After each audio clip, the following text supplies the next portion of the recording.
Well, thank you so much for joining me, Ben.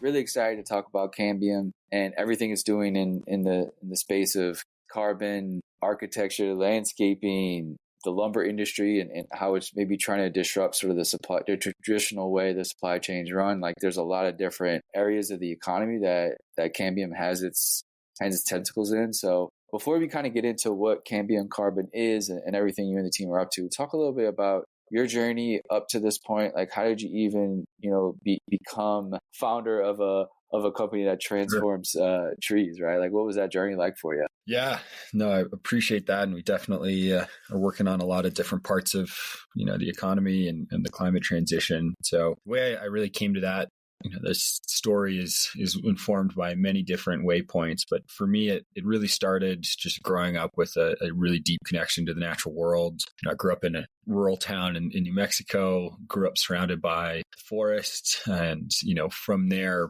I really was connected into a deep sense of place, connection with the trees. And when I was about 7, 8, we had a really bad sort of pest come through, killed a lot of those trees. And I understood from a really early age that was directly linked to climate change. So my whole life has been dedicated to addressing this at scale. And as I started to do that in a lot of different ways, I started with more technical solutions. I always loved science. So I followed that path to the national labs and to some other places. But I realized what I really loved was teams and was most fascinated with team dynamics, the power of a collective, how you could do that really well. So I grew up playing, competitive sports, transitioned that into college, into being a backcountry guide.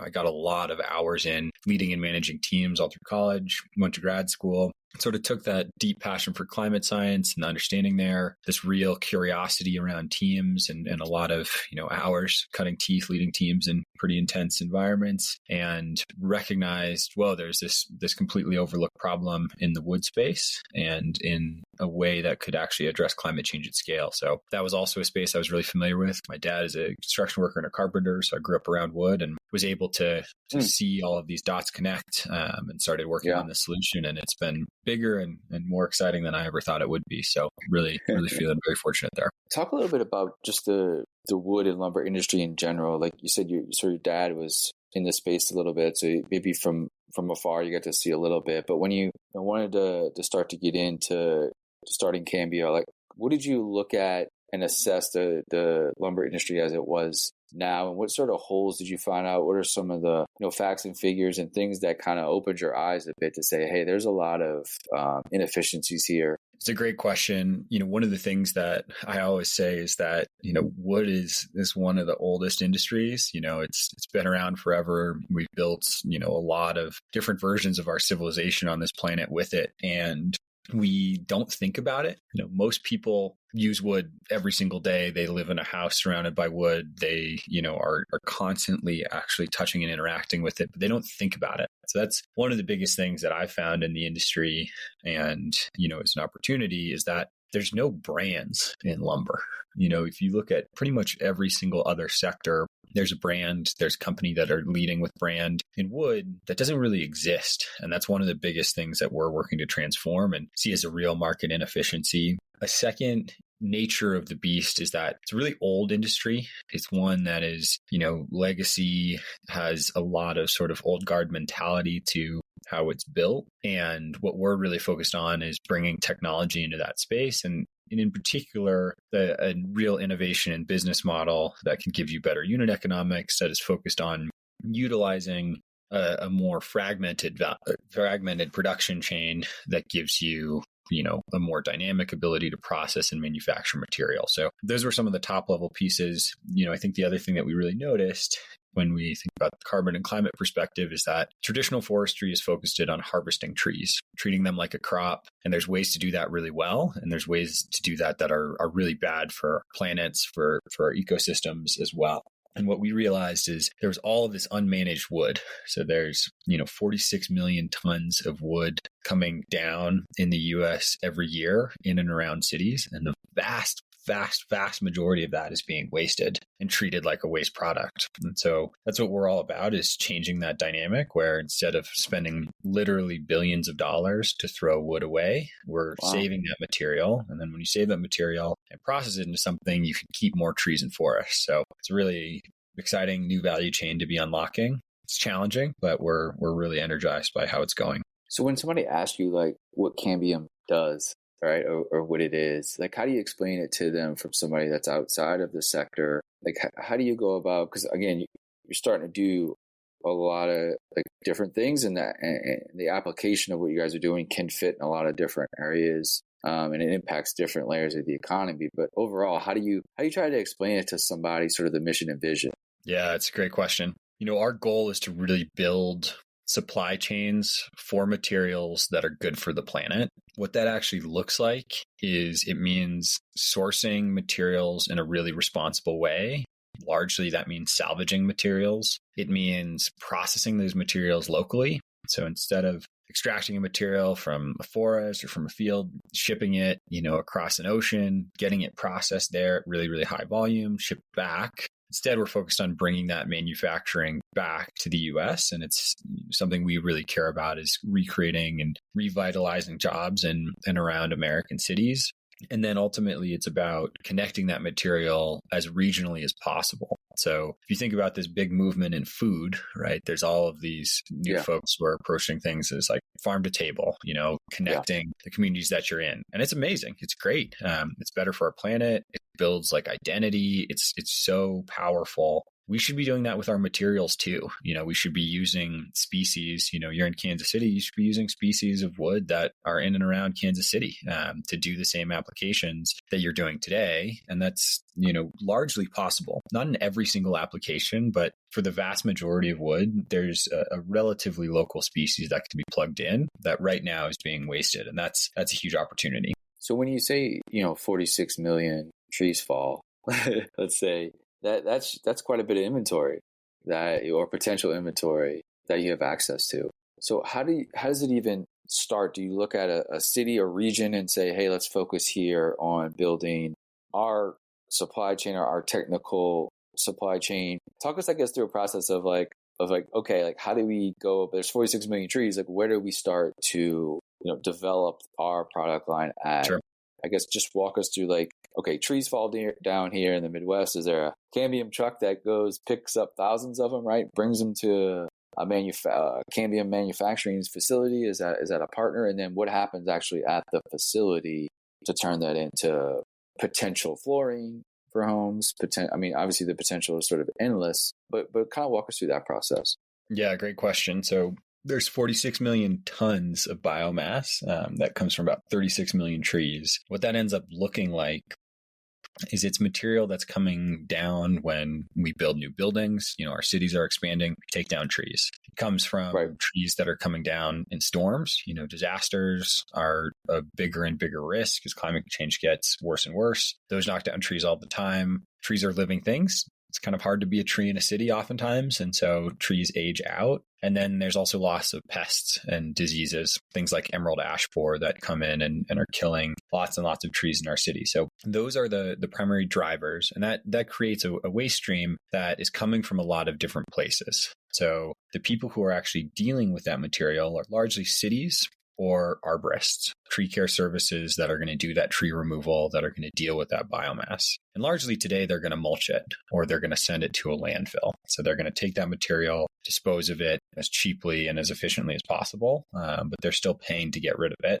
What we're working on, and we're really fortunate to have so many amazing partners across the US, is connecting that into a local salvage shop where you can take a log and you can do that initial processing. So you can turn it into a board. And then from there, to actually use that in a building, to turn that into furniture, there's a number of other steps. You have to go from log to board, then you have to go to board to dry board, and then you have to go from dry board to sort of finished board. And then, each material has a different supply chain there. And what we really do and what we recognized is those supply chains were completely disaggregated and they were broken. So, what you're not going to see is you're not going to see, 100,000 Cambium trucks around picking up trees. What you will see is all of the existing trucks that are already there using technology to start actually being able to drop off that product in a more efficient manner to local salvagers. And then you're going to see those shops being able to actually connect that material into large buyers. And that's where we really sit in the strongest sort of place, is we actually bring in that large long-term demand that creates the right incentives to start pulling this out of the waste stream. And that's the key part there. So we have by us, they've actually just a massive project, to build housing, Yep. apartments. It takes a lot of space to build, right? But they took down a lot of trees, right? Yep. But housing is like a necessity, right? And so it's like that's a positive thing that we are creating more housing. In theory, hopefully that creates more affordability at that sort of scale when we have more housing. But they have to tear down a ton of trees, right, to do this. So when let's say a commercial developer does this, right, they sort of team up with the traditional supply chains that'll come pick up the trees, haul them off, basically put them out the pasture, right? They just go to wherever landfill is or something, and sort of they there's not any reuse for them there. So what Cambium tries to do is essentially connect that person who's already going to pick that stuff up, right? Yep. Those jobs are not going away. They still go pick it up. It's after they pick it up where you guys come in and add a second life to that pickup, so to speak. And then it's just they're going to a different, instead of going to a place where those trees are going to be end of life, let's say, they go to a different facility, or maybe it's the same facility that has changed. Correct. The way it looks at how to deal with the lumber. And so that's sort of the technology stack. You live in that world after they pick it up. Correct. Yeah, that's it. And the biggest part there is that a lot of that manufacturing already exists. And what we're really doing is helping that scale and helping that those processors access bigger contracts, which is bringing more money into the communities and is allowing them to create more jobs and really grow from there. One possibility could be I'm asking, I don't know any of this, but it would feel like, I guess you said better unit economics. Where does that happen along this route? Is it for the people who pick it up? Is it for the facility that sort of does stuff to it? Or when it turns into something, now you have the distribution that sells it back to the market, both residential and commercial, right? Because theoretically, these condos or apartments that are being built can use the trees that they tore down in the floors of the apartment, let's say, or as like kitchen islands or kitchen cabinets in the apartments that are building. There has to be some type of perhaps tax incentive to do this, right? So some type of subsidy that could help incentivize sort of this new way of doing things, and needs to get it off the ground. Yeah, absolutely. So there's two big parts of that. One is that just the baked in unit economics of using a waste material instead of having to pay to harvest it, to manage the land, to use log trucks to move something really far, because you're just moving existing material already. So there's a real unit economic value on the source material side, on the processing step, because you're dealing with a more complicated input at smaller volumes than you would if you're going and you're clear cutting a forest. You're dealing with you lose on unit economics on processing. But the great thing there is that there's a lot of marginal gain to be had in the first few steps towards having economies of scale in production. And then the final component is actual distribution. And when you have local processing and local distribution, when you're selling something back that was 10 miles away from where it came down and where it was processed versus 10,000, there's a huge unit economic advantage of, doing that for such a heavy material. So that's the core part of it. So today, it doesn't require a subsidy for us to bring most of our products to market at price parity. But there's also, opportunities to unlock way more of this waste stream with additional policy, with additional incentives there that can catalyze this type of work. When you talk to architects, millers, cities, what's the response that you get from them when you sort of lay out the efficiency of it, the economic viability of it? I guess what are some of the talks been like with them? What are some of the feedback they give you? What are you taking away from those conversations? Yeah, I mean, each of those folks play a different role. Cities love it. It's a great economic win for them. It's cost savings. So for instance, we're working very actively in the city of Philadelphia. We've actually built and created a sort yard to manage and process material in partnership with their parks department. And so there's a really strong, leading example there where we have material being saved, new jobs being created with a focus on workforce development. So primarily, folks with barriers to employment, getting jobs training really actively done there. And then also part of what we do is, we're a public benefit corporation that prioritizes reinvestment in trees in cities as well. So for cities, it's a pretty much a home run. You're getting cost savings, getting jobs creation, you're getting reinvestment in your communities, and all of that helps you achieve your climate and net zero goals. So cities are really positive on that and pretty bullish there. The architect and design community, they tend to be most interested in both the sustainability of the projects as that becomes more and more of demand,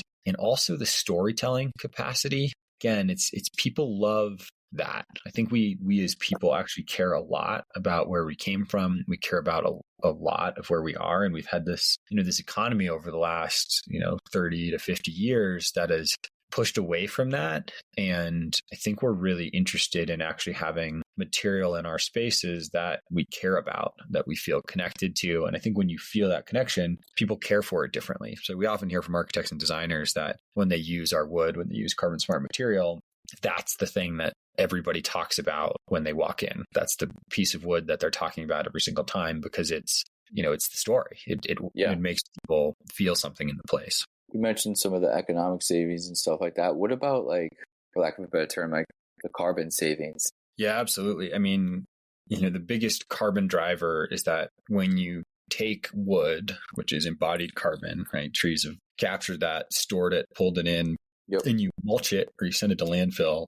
You also get some very strong savings in carbon from, sourcing it locally, reducing the footprint there. And then, obviously how you process that, the grid, your fuel sources and the actual processing all tie in. But what we're seeing is, significantly stronger carbon numbers than all of our, competitive products on the market. It's far and away more sustainable from a carbon perspective than traditional forestry. And so there's a really strong opportunity to reduce, the carbon intensity of buildings when you use wood overall. Like if you use wood instead of steel, it's way better. And then if you use carbon smart wood, our material, it gets even another order of magnitude better. So it's a really exciting thing to be able to bring to market. What are some of the hurdles that you and the team face to scale this idea? It seems like you have the foundational stuff kind of figured out, but it's like, what's that next step? What are some of those, hurdles now that you face now that you have a product and you sort of got like some of the foundational stuff kind of ready to go? You're sort of on first base already. Like, how do you get to second and third base? Like, what are some of those things that you're facing right now? Yeah, we've established the demand side. We have brand, we have product. We are getting larger and larger buyers interested in that and are excited for some really big announcements coming through the pipe for this year about new partners in that space. We have a very strong network of processors who are doing this in, about 120 different cities across the country.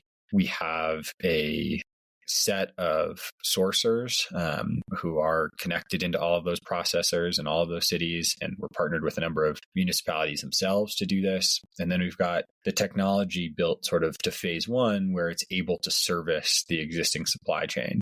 And the next step for us, and this is where we are fighting an uphill battle here in many ways, is to scale, right? And to take this established supply chain that we've built and have it grow to meet the actual size of this problem and to actually actualize the size of this opportunity. So what that means in many ways is we're trying to transform and create a new value chain for traditional forestry and for materials more broadly. And when you're trying to change a system like that, the system pushes back. And yeah, so sure. Absolutely. We are really working to scale into higher production facilities, bringing in a lot of higher volume sources. We're starting to work in new places with salvage material from things like post-burn or fuel load reduction. So if you think about forest management from, forests in the West that are dealing with wildfire, A lot of that material ends up being wasted right now. Huge opportunity to salvage that, turn it into something better. So working on all of that very actively, it's hard. And I think that one of the biggest things that we face is all of our processes run on our technology, which is highly scalable and is growing really rapidly. And we're also literally moving material, right? Right. It's not just ones and zeros, it's atoms. And I think that's why the solution matters. I think that's why it can be transformational in so many different ways. Also makes it hard. When we talk about like time frame, like when you pick let's say, obviously you pick up one piece of wood and bring it versus thousands of trees, there's going to be a different sort of timeline there. But like, if you want to take it from like a small amount and then to a big amount, like what are the time frame from salvaging things and turning it into something that then can be reused in a variety of different applications out in the marketplace? Sure. It largely depends on the species, and usually the rate limiter with most species and most products is drying. So if you think about wood and the wood that you put in your home as floors or as a table or siding, structural material, if you put in wood that hasn't been dried properly, it warps, right? If you think about a tree, right, it's a living thing. It's got water that's coming from the roots and exchanging with the leaves. And so once it's dead, all of that water is still in there. And the way that you dry that material is really important, because if you don't dry it well, you both get things like rot, pests, and it decays much faster. And it also changes the actual structure of that material. So that is really dependent on species, but, in some cases that can be done, really quickly within a month. You can have material from log into finished product, depending on capacity of production. In some species, that's, 6 months or longer. And it just depends on the balance between how much you do air drying. So leaving a log out, letting it actually dry and losing moisture that way, or how much do you do kiln drying, where you're accelerating that process. There's lots of different versions of that. That's, all part of the equation of building these supply chains effectively. We mentioned sort of jobs in a couple different areas right during our conversation. Like, what are the possibilities of, I guess, new jobs created? Obviously, Cambium itself creates jobs. You mentioned, shipping stuff across the ocean to have it then shipped back here after it's, I guess, what are some of the job creation capabilities of kind of building out this new infrastructure of supply chain within this sort of lumber waste industry? It's a great question. There's a few different pieces of that. One is the reality of all of it is just we're bringing back production to the cities. And this whole idea was, it was already milling around in my head, if you will, but it really clicked when I was at a grocery store in Albuquerque, New Mexico. I had just come from this big wastewood yard where they were discarding tons and tons of material. And I walked into the grocery store and there was firewood bundles out front. And I was like, oh, I wonder where these are from. And it was from Estonia. It's like, why are we shipping in wood from Estonia to Albuquerque, New Mexico? It doesn't make any sense when we're throwing away, literally hundreds of thousands of tons of wood just down the street. So the biggest part of that is in actually turning that material and salvaging that wood. There's a bunch of jobs along the value chain. There's a bunch of, more trade-like jobs where you're, actually moving that material. There's growth in sort of the arborist community. There's growth in the salvaging components. There's more sort of processing and, craftsmen, maker jobs that are focused on, building and turning that material into wood. And then there's also, as we catalyze our technology, there's tech jobs, and then there's, reinvestment as well. So when we are planting new trees in cities, that also requires, a workforce. And I think one of the biggest things that we're really excited about is trying to help transform and create access to jobs kind of across the board, and really having integrated teams and also doing that directly within the actual Cambium team. But also what we're doing is we're creating the system to have vendors and merchants and producers at every step of the way also be growing. So really trying to have a rising tide lifts all boats and puts a lot of people back to work. Last question I have is really just about the future. And when you and your team sit down and look at 3 to 5 years down the road, like what are some of the goals and successes that you would like to reach and achieve? Yeah, it's a great question. You're never going to fault me on ambition. We are all about going big. And I'm a huge believer that, you do that well by sequencing it appropriately and by really listening first and trying to solve real problems with people, not for people. We're working on that. And our goal is to be national, to truly be salvaging, billions of board feet of this material, to be sourcing across the country, and then to also, in the sort of 3 to 5 year timeline, to have expanded internationally. And then longer term, our big vision is to expand across materials as well. And our goal is that if you as an individual, as a homeowner, as somebody who's building something, or you as a company, if you're a furniture company, a product company, that you have the option to source a carbon smart material, something that's locally salvaged, something that was processed locally, and something that reinvests in your community as efficiently as you do today, and with the competitive, pricing as material today. And that's what we're really going after. And, a great example of, what we're trying to create is something like, what Amazon has done with their customer experience on, shipping and products. Like, it's completely transformed how we understand buying something as a consumer. That's our goal, except to do it where every single material, every time somebody's buying, all of that is better for the planet. And, that we're fully carbon negative as a company, and that anytime we're growing, we're actually helping the planet. We're not making it worse. Yeah. As you scale, you actually get better for the planet, right? Yeah, exactly. A lot of times it's an environmental negative to scale in a lot of different areas, it's pretty much that way every time from every company in history. So, well, thank you so much, man. Thanks so much for taking the time. Pretty awesome journey so far, man. And nothing but the best luck for the next decade to come, next couple of decades. And, cheers to you building something awesome and hopefully scaling the way you intend to. Again, thanks for taking the time. Yeah, I appreciate it. Thanks so much, Grant.